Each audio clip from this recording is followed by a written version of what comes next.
Apa kutanana ni kena makatubah. Dia pun si nasalaki ku makatubah.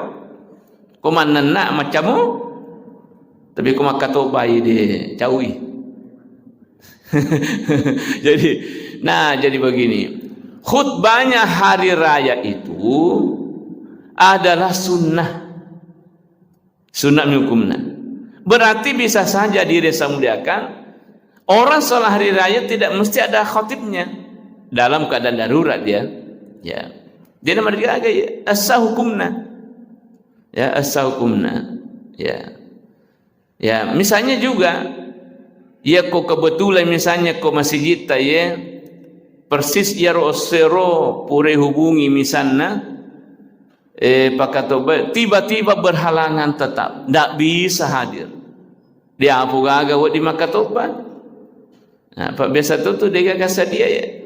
Apa dia tu nak cuma kari ke mana men agi mupau. Agi mupau.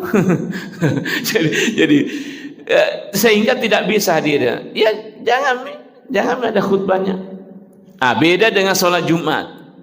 Kalau sholat Jumat hadir yang muliakan itu harus ada khatibnya, khutbahnya kan itu wajib Bapak. Wajib hukumnya. Makanya itu khutbah Jumat itu lebih awal mariolo ifapole dibanding sempajang Jumatnya. Ayat tosiko sempajang leperang ya sana masa pajak kejualan apa makatok bayi.